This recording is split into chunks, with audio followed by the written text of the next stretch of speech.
নমস্কার, খবর দিনভর নিয়ে রয়েছি আমি অনিন্দিতা। আর শুরুতেই আমরা যে খবরে নজর রাখবো আজ, প্রথমবার ভোটে দাঁড়িয়ে জয় ভোট কুশলীর। বিহারের বাঁকিপুর বিধানসভা আসনের উপনির্বাচন, আর সেই উপনির্বাচনে জিতলেন প্রশান্ত কিশোর। বিজেপির গড়েই বিজেপিকে হারালেন, পিকে জিতলেন 19,000 ভোটে।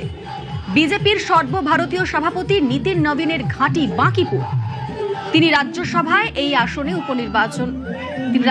যাওয়ায় এই আসনে উপনির্বাচন হয় এবং এই ভোটেই বিজেপির হাত থেকে বাঁকিপুর আসনটি ছিনিয়ে নিলেন জনসুরাজ পার্টির প্রতিষ্ঠাতা প্রশান্ত কিশোর।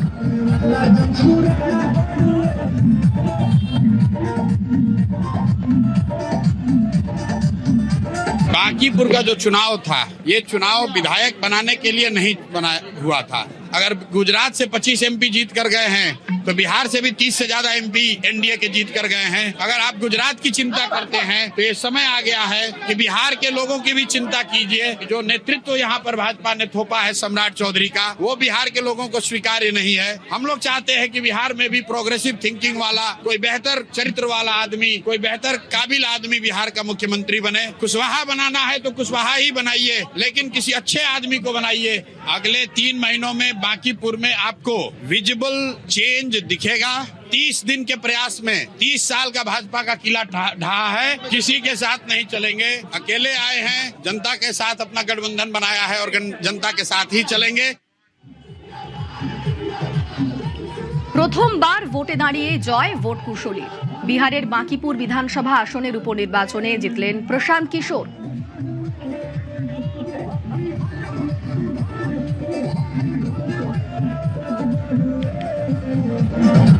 এই মুহূর্তে নিউজ রুম থেকে আমাদের সঙ্গে সরাসরি আমার সহকর্মী রয়েছেন কৌশিক দাশগুপ্ত।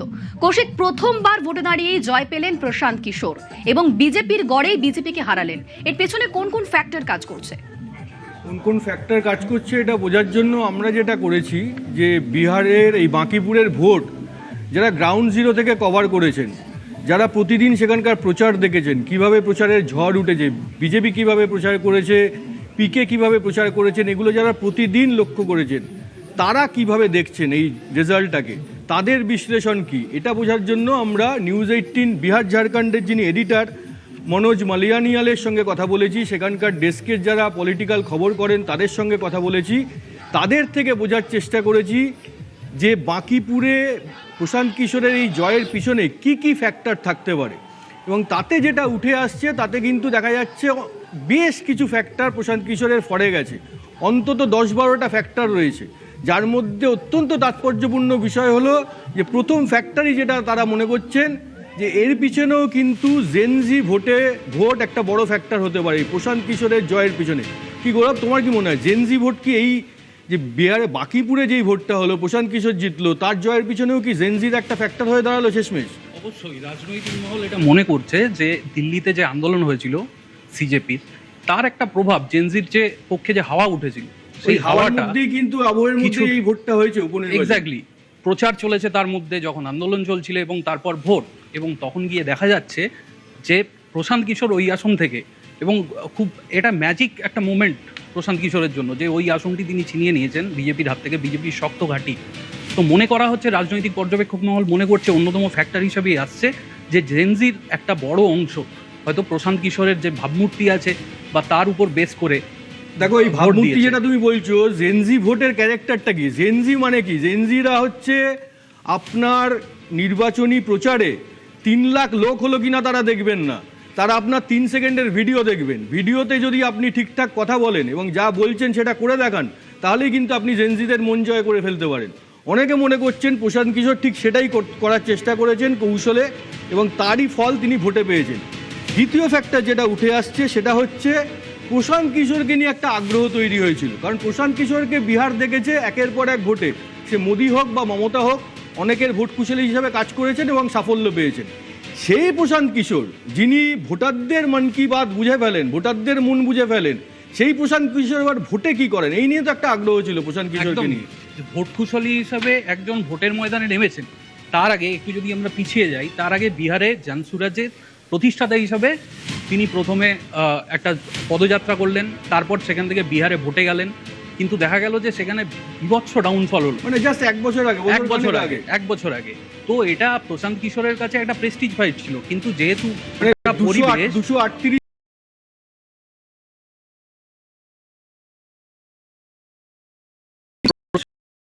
বাঁকিপুর সিট, যেটা নীতিন নবীনের একদম গড় বলা হয়, 1990-এর দশক 94 থেকে বিজেপি এইখানে জিতে আসছে। নবীন জিতছেন মনে হয় 2006 সাল থেকে। তখন এটা পাটনা পশ্চিম কেন্দ্র ছিল। সেই আসনটা জিতে প্রশান্ত কিশোর কিন্তু একটা মোমেন্টাম তৈরি করলেন। এখন দেখার বিষয় তিনি একা বিহার বিধানসভায় যে প্রতিশ্রুতিগুলো তিনি দিয়েছেন, মূলত শিক্ষা, স্বাস্থ্য ইত্যাদি ইত্যাদি, এগুলো নিয়ে তিনি কতটা ভোকাল হতে পারেন বিহার বিধানসভায়। ঠিক। ফ্যাক্টর 3 প্রশান্ত কিশোরের জয়ের পিছনে বাঁকিপুরে ফ্যাক্টর 3 যেটা মনে করা হচ্ছে যে এই যে বিজেপির এতদিনের ওখানে জেতা জয়, সেখানকার ভোটাররা হয়তো বদলের স্বাদ পেতে চেয়েছে, একটা পরিবর্তনের হাওয়া মনে মনে হয়তো ভোটারদের মনে কাজ করেছে। সেটাও হয়তো প্রশান্তের কাছে, সেই কারণটাই হয়তো প্রশান্ত কিশোরের কাছে পোয়া বারো হয়েছে, এবং তাতে ভর করেই প্রশান্তের পালে হাওয়া গেছে। প্রশান্ত কিশোর বাঁকিপুরটা ছিনিয়ে নিলেন বিজেপির থেকে। এরপর আসছি ফ্যাক্টর 4।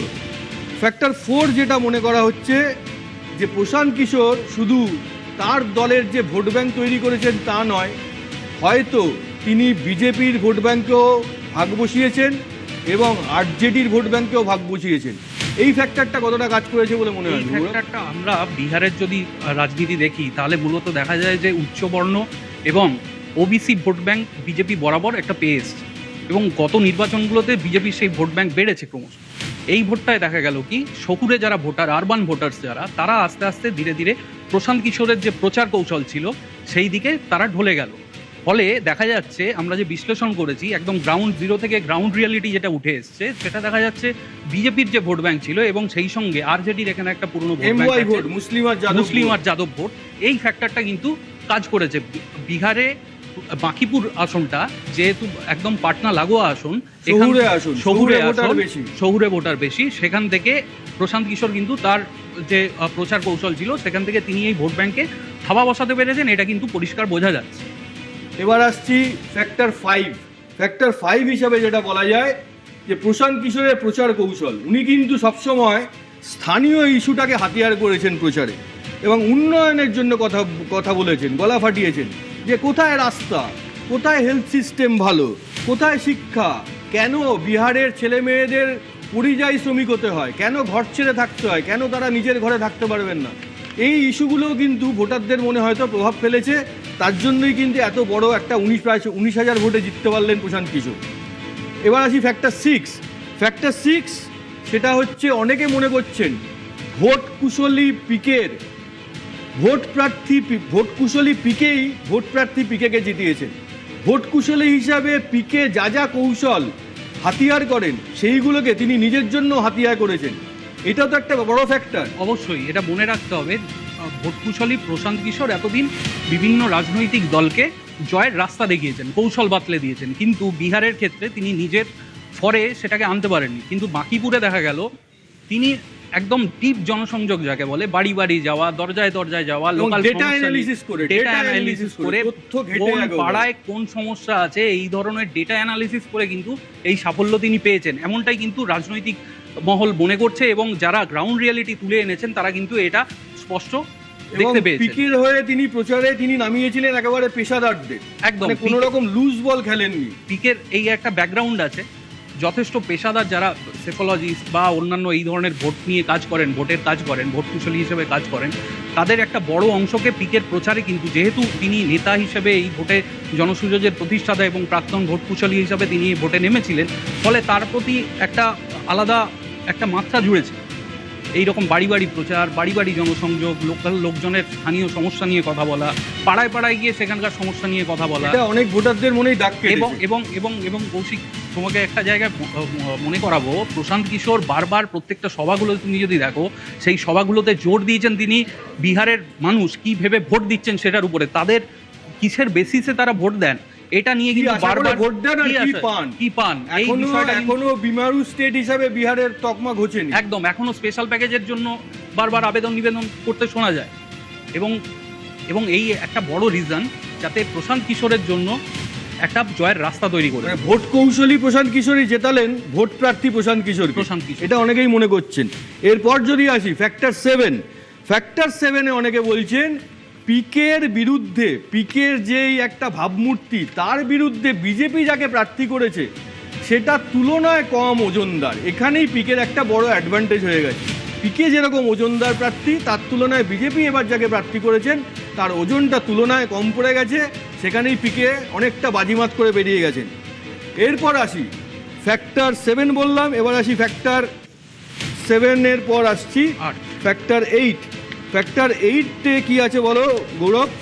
ফ্যাক্টর 8-এ যেটা আছে, স্থানীয় ক্ষেত্রে বিজেপির মধ্যে হুম। একটা কিন্তু প্রার্থী নিয়ে মতবিরোধ দেখা দিয়েছিল। আমরা যেটা বলছি যে আনকোরা মুখ, বিজেপির হয়ে আনকোরা মুখ এই ভোটে প্রশান্ত কিশোরের এগেনস্টে দাঁড় করিয়েছিল। বিজেপির একটা শক্ত ভোট ব্যাংক রয়েছে বাঁকিপুরে, এটা ভেবেই হয়তো এই ভেবেছিলেন বিজেপির নেতৃত্ব ভেবেছিলেন যে এই ফ্যাক্টরটা কাজ করে যাবে, কিন্তু আলটিমেটলি দেখা গেল এই ফ্যাক্টরটা কৌশিক কাজ করলো না। বললো না একদম। এবং এর পাশাপাশি আরও একটা যেটা রয়েছে সেটা হচ্ছে অনেকে বলছেন স্থানীয় স্তরে গেরুয়া পরিবারের মধ্যে কিন্তু একটা মতপার্থক্য ছিল, সেটাও কিন্তু প্রশান্ত কিশোরের পালে হাওয়া দিয়েছে। ফ্যাক্টর 9 এবার যদি বলি, সেটা হচ্ছে প্রশান্ত কিশোর বাঁকিপুরে একটা হাওয়া তুলতে পেরেছেন। তিনি মানুষকে বোঝাতে পেরেছেন যে তিনি সাধারণ মানুষের প্রতিনিধি হিসাবে বিধানসভায় যাবেন। এটা নেহাত একটা বিধানসভা আসনের ভোট নয়, এইটার গুরুত্ব অনেক বেশি। এইখানে যদি বাঁকিপুরে যদি বিজেপিকে হারানো যায় তাহলে এই বার্তা দেওয়া যাবে যে গণতন্ত্রের জয় হলো। সাধারণ মানুষ যদি আজও মনে করে বিজেপি যতই শক্তিশালী হোক, বিজেপি যতই বিহারে ক্ষমতায় থাকুক, বিজেপি যতই কেন্দ্রে ক্ষমতায় থাকুক, বিজেপি সাধারণ মানুষ যদি মনে করে যে তারা একটা ভোট তারা ঠিকমতো কাজে লাগাবে, তারা যেটা আশা করছেন সেটা পাওয়ার জন্য যাকে জনপ্রতিনিধি করা দরকার তাকে জনপ্রতিনিধি করবেন, তাহলে তাকেই জেতাতে পারেন। এই একটা ভোট দিয়েই তারা বিজেপিকে হারাতে পারেন। এই প্রচারটা তিনি বারবার করেছেন প্রশান্ত কিশোর, এবং সেটাই আলটিমেটলি ফলে দেখা গেল প্রশান্ত কিশোরের পক্ষে গেছে। সাধারণ মানুষকে তিনি হয়তো এটা বোঝাতে পেরেছেন, তারই ফল তিনি হাতে নাতে পেলেন। ফ্যাক্টর 10 অবশ্যই বাঁকিপুর এই কনস্টিটিউয়েন্সির ক্যারেক্টারটা। বাঁকিপুর কিন্তু একটা আরবান কনস্টিটিউয়েন্সি, এটাও বোধহয় প্রশান্ত কিশোরের পক্ষে গেছে। একদম প্রথমেই যেটা বলছিলাম, এখানে 2-2 4 করা সম্ভব। জেনজির ভোটার্স এবং যারা শহুরে মধ্যবিত্ত উচ্চ মধ্যবিত্ত যারা রয়েছেন, তারা প্রশান্ত কিশোরের যে ভাবমূর্তি, শিক্ষিত রুচিশীল মার্জিত এমন একজন যে বারবার মানুষের অধিকারের কথা বলে, কোথাও একটা এটা প্রভাব ফেলেছে এরকমটাই কিন্তু মনে করা হচ্ছে। রাজনৈতিক মহল সেটাই মনে চাকরির করছে, কথা বলেছেন, বারবার নাগরিক পরিষেবার কথা বলেছেন। একদম। তুমি যদি প্রশান্ত কিশোরের 2025-এর ভোটের সময় প্রশান্ত কিশোর কোনো ভোটে লড়েননি, এটা যুক্তি দিয়েছিলেন যে তিনি সমস্ত আসনে যেহেতু তিনি প্রার্থী দাঁড় করিয়েছেন তিনি প্রচারে সময় দিতে পারবেন বেশি। কিন্তু প্রত্যেকটা জায়গায় এটা একটা কোথাও মার্গারেট থ্যাচার একটা কথা বলতেন যে কোনো যুদ্ধ জিততে প্রয়োজনে বারবার লড়তে হবে।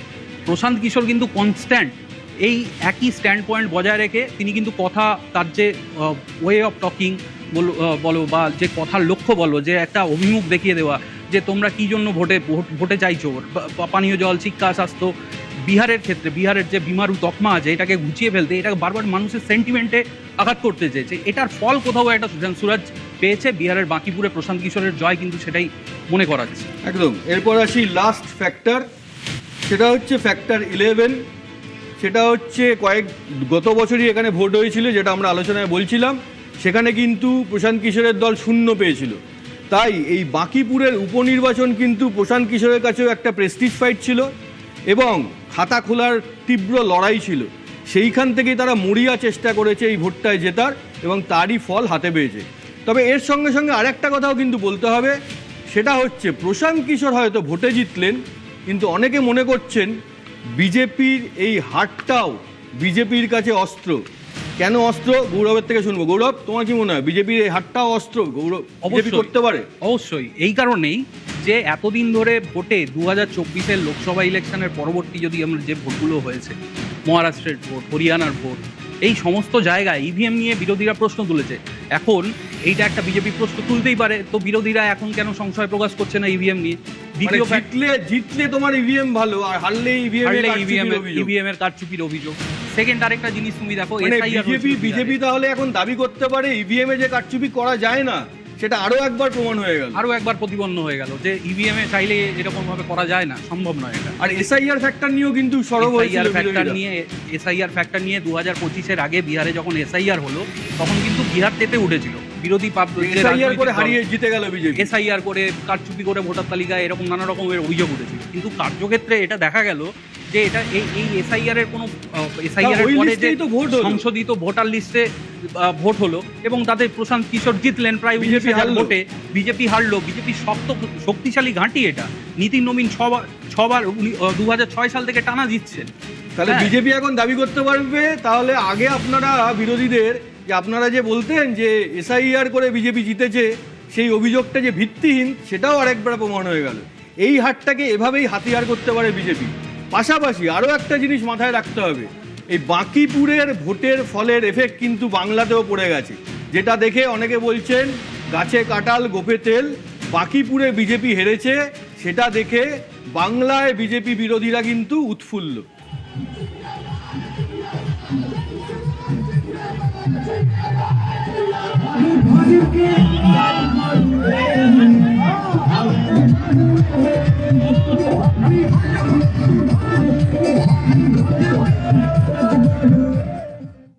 বিহারে বিজেপির সর্বভারতীয় সভাপতি নীতিন নবীন, তার সিট বিজেপি হেরেছে। মানুষ কিন্তু কাউকে ছেড়ে দেবে না, বিজেপি হোক আর যেই হোক। বিহারের ইলেকশনে নীতিন নবীনের ছেড়ে আসা আসনে বিজেপি হারল, জিতল প্রশান্ত কিশোর। বোঝা যাচ্ছে যে বিজেপির মানুষের প্রতি মানুষের যে ভরসা বিজেপির প্রতি সেটা ক্রমশ কমছে এবং এটার জন্য যেন অপেক্ষায় থাকে। পিকের এই জয়ে বিজেপিরই হাত দেখছেন আরজেডি সাংসদ মিশা भारती। कहा जाए तो बीजेपी के कैंडिडेट की हार हुई है, लेकिन भारतीय प्रशांत किशोर जी वहां अगर जीत रहे हैं तो भारतीय जनता पार्टी की ही जीत हुई है। बिल्कुल आप देखिए जिस तरह से वहां पे कैंडिडेट्स बदले गए, आखिर क्या कारण रहा वहां पे कैंडिडेट्स बदलने का? बीजेपी खुद अकेले मतलब जीत नहीं सकती थी शायद, इसलिए प्रशांत किशोर को उन लोगों ने आगे किया।